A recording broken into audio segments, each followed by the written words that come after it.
সিধে সাদা, খুব সাধারণ, খুব ছোট্ট একটি গ্রাম এই সোনামুখ গ্রাম। বোলপুরের একটি প্রত্যন্ত এলাকায় গ্রামটি অবস্থিত হয়েছে বলে আধুনিকতার তেমন চাকচিক্য এখনো স্পর্শ করেনি এই গ্রামকে। চারপাশের ধানক্ষেত আর মাঝখানে বয়ে গিয়েছে একটি মেঠো পথ, যে পথ ধরে সকাল বিকেল হেঁটে চলে নানা রকম পথচারী।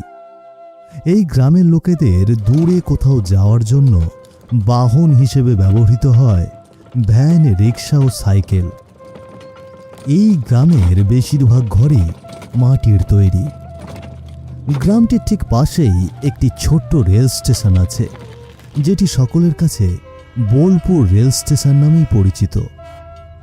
শহরে যাওয়া থেকে শুরু করে আশেপাশের সমস্ত গ্রামে এই ট্রেনের মাধ্যমেই চলাচল করে সোনামুখ গ্রামের লোকজন, যদিও শহরে খুব একটা যায় না এই গ্রামের মানুষেরা। সকাল সকাল ঘরের ভেতরে দাঁড়িয়ে দাঁড়িয়ে মায়ের সাথে তর্ক করছে মালিনী। বেশ কিছুদিন ধরেই কেমন যেন অদ্ভুত আচরণ শুরু করেছে সে। তার এই আকস্মিক পরিবর্তন কিছুতেই মেনে নিতে পারছে না তার মা রাধা। বছরখানেক আগে হঠাৎ করেই তার স্বামী কোথায় যেন হারিয়ে যায়। এক দুদিন সকলেই রাধার স্বামীকে খুঁজে বেড়ায়, কিন্তু কোথাও পাওয়া যায় না। তারপর থেকেই বৈধব্য জীবন পালন করছেন তিনি। একদিকে হঠাৎ করেই স্বামী হারানোর আঘাত, অন্যদিকে মেয়ের বদলে যাওয়া, সবকিছু মিলিয়ে যেন একটা ঘূর্ণিপাকের মধ্যে পড়ে গিয়েছেন তিনি, যা থেকে কিছুতেই তিনি বেরিয়ে আসতে পারছেন না। মালিনী, তুই কি বুঝতে পারছিস তুই যে ইদানিং বড্ড বেশি বেয়াদব হয়ে গিয়েছিস? তোর বাবা নেই, কোথায় তুই এখন আমার কষ্টের কথাটা বুঝবি, আমার পাশে পাশে থাকবি? তা না, উল্টে আমার জীবনটাকে তুই অতিষ্ঠ করে তুলেছিস। কেন রে মালিনী, কেন বল? আমি কি করব বলো মা? পাড়ায় বেরোতে পারি না কিছুতেই। যেখানেই যাই সেখানেই আমাকে শুনতে হয় যে আমি অপয়া, লগ্নভ্রষ্টা, আরও কত কি। আমাকে এগুলো কেন শুনতে হবে মা? আমি কি ইচ্ছে করে লগ্নভ্রষ্টা হয়েছি? একটা দুর্ঘটনা ঘটলে মানুষ নানা রকম কথা বলে, সব কথা কি কানে তুললে চলে মা? হুট করেই বাবা নাই হয়ে গেল। কোথায় গেল, কি হলো, আমরা কিছুই জানতে পারলাম না। আর এটা হওয়ার জন্য মোড়ল মশাইও তার ছেলের সাথে আমার বিয়ে ভেঙে দিলেন। এবার তুমিই বলো মা, এখানে আমার দোষটা কোথায়? দোষ আমাদের কারোরই নয় রে মা, দোষ হচ্ছে আমাদের এই পোড়া কপালের। এরপর আর কোনো কথা বলে না মালিনী। চুপচাপ গোমড়া মুখে একপাশে দাঁড়িয়ে থাকে সে। মিনিট পাঁচেক চুপ থেকে আবারও কথা বলে উঠল রাধা।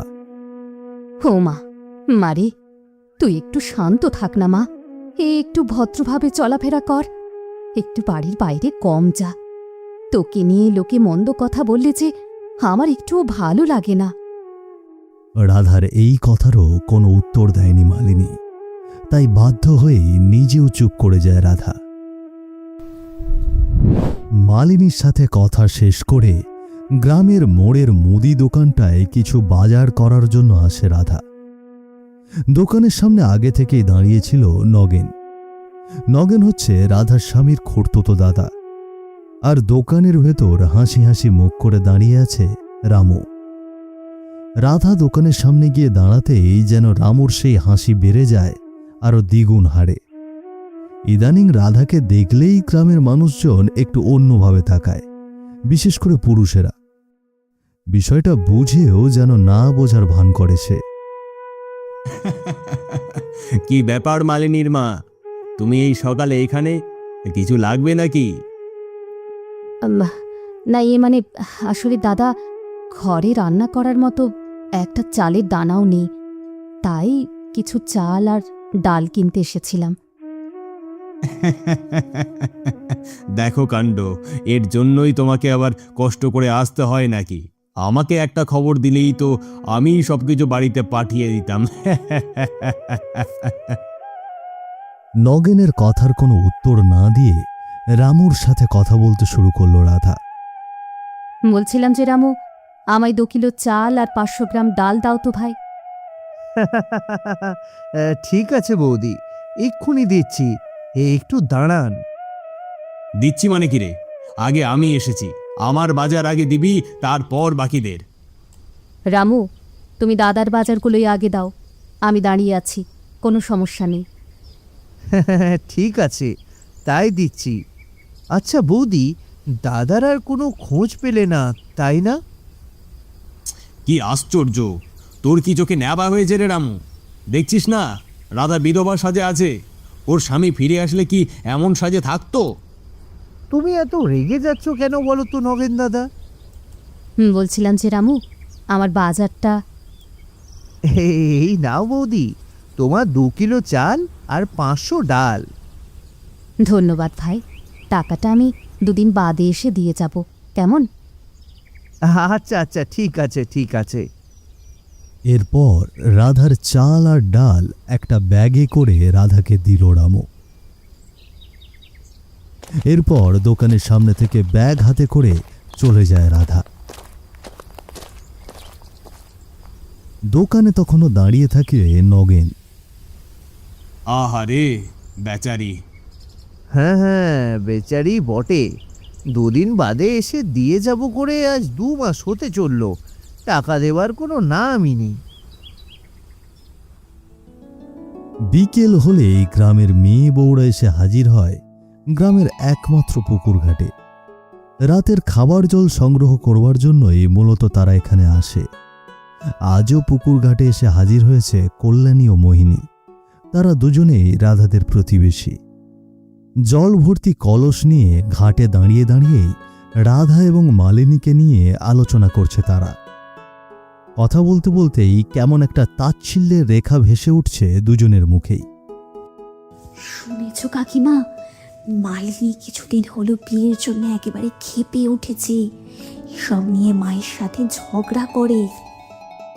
বলি তার করবে না, বিয়ে দেবে বলেও বিয়েটা তো আর দিল না। ওই মেয়ে কি আর ভালো থাকবে রে? কিন্তু হ্যাঁ রে মা, এসব কথা তোকে কে বলল? কি আবার বলবে, রোজ রোজ সকালবেলা মা আর মেয়ে এমন ঝগড়া বাঁধিয়ে দেয়, আমাদের বাড়ি থেকে তো সব শোনা যায়। বলিস কি রে, মা মেয়ে রোজ রোজ ঝগড়া করে? আর বলো না, রাধা কাকিমাকে নিয়ে তো বাড়িতে আর টেকা যাচ্ছে না। সকাল নেই সন্ধ্যা নেই, যখন তখন দোকানে গিয়ে হাজির হয়। এ কেমন মেয়ে মানুষ বলো দেখিনি? মেয়ে গো মেয়ে, ছে ছে ছে ছে। কল্যাণী আর মোহিনীর কথার মাঝেই পুকুর ঘাটে এসে দাঁড়ালো মালিনী। ওই যে এলেন। তোমাদের কি আর কোনো কাজকর্ম নেই গো? সারাক্ষণ আমাদেরকে নিয়ে চর্চা করতে থাকো। এই, একদম বাজে কথা বলবি না রে মালিনী। তোর মায়ের সাথে যা করিস, ভুলেও আমার সাথে তেমন করতে আসবি না। তোমাদের সাথে কথা বলার কোনো রুচি নেই গো। তোমরা ওইটাই পারবে, অন্যের নামে কুটনামি করা। আর কিছু করতে পারবে তোমরা? চলো তো কাকিমা, যাই। এমনিতেও এই মেয়ে মানুষের সাথে মুখ লাগিয়ে তুমি জিততে পারবে না। হ্যাঁ হ্যাঁ, তাই চল। বেয়াদব মেয়ে ছেলে একটা। এই বলেই পুকুর ঘাট থেকে জলের কলস নিয়ে চলে গেল মোহিনী ও কল্যাণী। আর ঘাটে একা দাঁড়িয়ে রইল মালিনী। রাতের বেলা ঘন কুয়াশার কারণে কোনো কিছুই দেখা যাচ্ছে না ঠিকভাবে। সেই কুয়াশার ভেতরে উঠানে এসে দাঁড়িয়েছে হরিশ। বেশ কিছুক্ষণ ধরেই রাধা রাধা বলে ডাকছিল সে। রাধা, রাধা, বাড়িতে আছো? রাধা, এই দেখো আমি এসেছি। হরিশ, আমি হরিশ বলছি রাধা। মিনিট 5 ধরে ডাকাডাকির পর ঘর থেকে বেরিয়ে উঠানে এসে দাঁড়ালো রাধা। রাধার সাথে সাথেই উঠানে এসে দাঁড়িয়েছে মালিনীও। পুরো 1 বছর পর আকস্মিক বাড়ির উঠানে হরিশকে দাঁড়িয়ে থাকতে দেখে স্থবির হয়ে গিয়েছে রাধা। কিন্তু হরিশকে দেখে যেন কোনোভাবেই খুশি হতে পারল না মালিনী। এ কি? তো তুমি এখানে কি করে এলে? হ্যাঁ, আমি তোর বাবা। আমাকে চিনতে কোথাও ভুল হচ্ছে না তো মালিনী? তুমি এখানে কি করে এলে? আমাকে দেখে তুই দেখি এই শীতেও দরদর করে ঘামছিস। হরিশ আর মালিনীর কথা আর কিছুই বুঝতে পারছে না রাধা। অবাক হয়ে দুজনের কথা শুনছে সে। হ্যাঁ, এতদিন পর তুমি কোথা থেকে এলে গো? আর তোমরা এসব কি বলছো? আমি যে কিছুই বুঝতে পারছি না। আর তাছাড়া তোমার শরীরে এসব কিসের দাগ? বলছি রাধা, তোমাকে আমি সব কথাই পরিষ্কার করে বলছি। মা, তুমি কিছুতেই ওনার কথা বিশ্বাস করো না। আমার মনে হচ্ছে হে একটা অতৃপ্ত আত্মা যে আমার বাবার রূপ ধারণ করে এসেছে। তুই একদম ঠিক বলেছিস মালিনী, আমি সত্যিই একটা অতৃপ্ত আত্মা।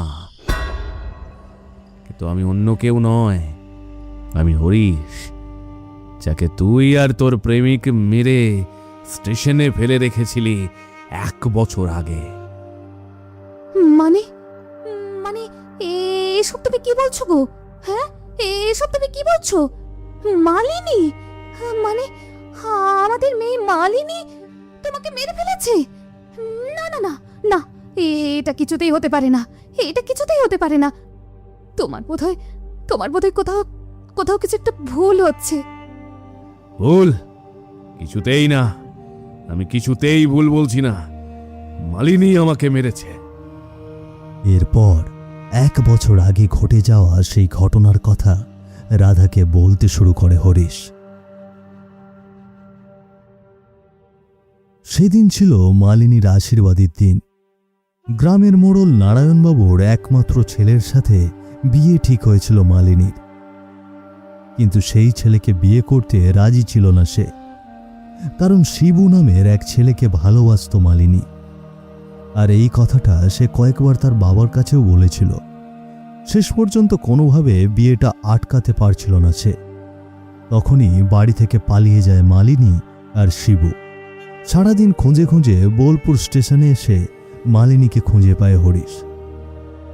মালিনী আর শিবু ট্রেনে উঠতে যাবে, এমন সময় তাদের সামনে এসে দাঁড়ায় হরিশ। এ কি, উনি এখানে কি করছে?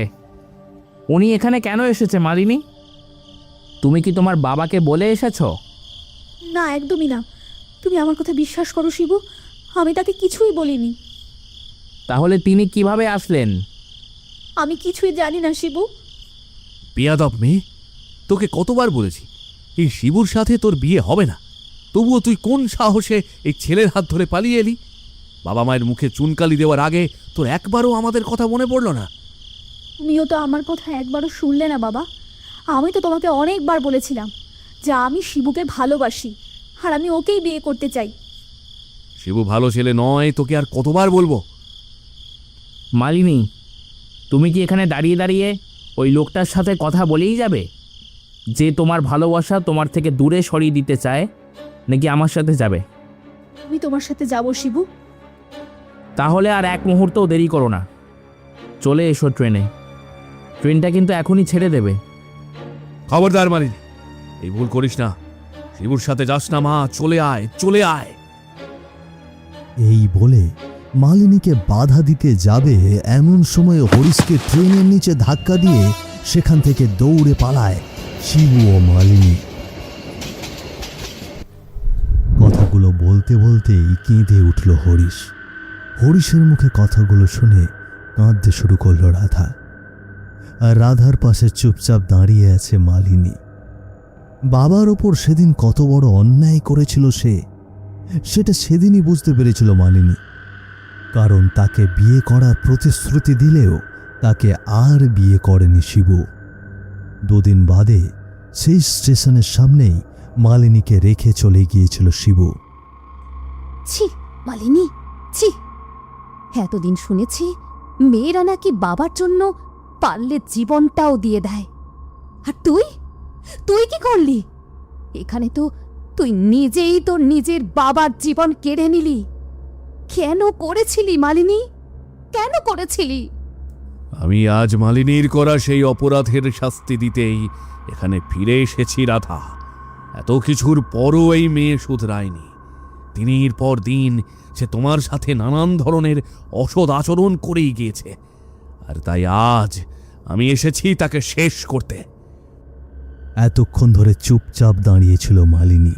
বাবার মুখে এসব কথা শুনে নিজেকে আর নিয়ন্ত্রণ করতে পারল না সে। হাউ মাউ করে কেঁদে উঠল সে। তুমি আমাকে ক্ষমা করে দাও বাবা, আমি বুঝতে পারিনি যে এইরকম কিছু হয়ে যাবে। আমাকে তুমি ক্ষমা করে দাও, আমি ইচ্ছে করে কিছু করিনি। তোর কোনো ক্ষমা নেই মালিনী। এতদিন ধরে তোর সমস্ত কর্মকাণ্ড দেখেছি আমি। অনেক সুযোগ পেয়েছিস, আর না। আমি এতদিন নিজের মধ্যেই নিজে মরেছি। সব সময় তোমার কথাই আমার মাথার মধ্যে ঘুরতো। আমি নিজেকে কিছুতেই ক্ষমা করতে পারছিলাম না, তাই তোমার কথাই সবসময় মাথার মধ্যে ঘুরতো আর আমি খিটখিটে হয়ে থাকতাম। আমাকে ক্ষমা করে দাও বাবা, আমি ভুল করেছি। তোকে অনেকবার বলেছিলাম মালিনী, শিবু ভালো ছেলে না। শিবু ভালো ছেলে হলে আমি নিশ্চয়ই তোর সাথে তার বিয়ে দিতাম, কিন্তু তুই আমার কোনো কথাই শুনিসনি। আমি সেই দিনই বুঝতে পেরেছিলাম বাবা, শিবু কতটা খারাপ ছেলে, কিন্তু তখন যে আমার কিছুই করার ছিল না। আমি ভুল না, পাপ করেছি। আমাকে তুমি মারো বাবা, আমাকে তুমি মেরে ফেলো। মালিনীর কথায় ক্ষিপ্ত হয়ে তার সামনে গিয়ে দাঁড়ালো হরিশ। তার হাত লম্বা করে মালিনীর গলা চেপে ধরতে যাবে, এমন সময় মালিনীর পাশে গিয়ে দাঁড়ালো রাধা। গো, গো, ক্ষমা করে দাও গো, ক্ষমা করে দাও। মেয়েটাকে তুমি ক্ষমা করে দাও। ভুল করেছে, সেই ভুলের শাস্তিও পেয়েছে, আর আর এমন কিছু করবে না কখনো। তুমি ওকে ক্ষমা করো গো, তুমি ওকে ক্ষমা করো। আমি তোমার অনেক খারাপ মেয়ে বাবা, তুমি আমাকে ক্ষমা করো না, একদম ক্ষমা করো না তুমি আমায়। আমি খুবই খারাপ। মালিনীর কান্নাকাটি দেখে ধীরে ধীরে শান্ত হয়ে গেল হরিশ। মালিনীকে ক্ষমা করে দিয়ে সেখান থেকে উধাও হয়ে গেল সে। তুমি কেন চলে গেলে গো? আমাকে আবারও একা করে দিয়ে তুমি কেন চলে গেলে? কেন চলে গেলে? তুমি আমাকে ক্ষমা করে দাও মা, এই সব কিছুই আমার জন্য হয়েছে, সবই আমার দোষ। হরিশ চলে যাওয়ার পরও উঠানে দাঁড়িয়ে দাঁড়িয়ে হরিশের জন্য কান্নাকাটি করতে থাকলো রাধা আর মালিনী।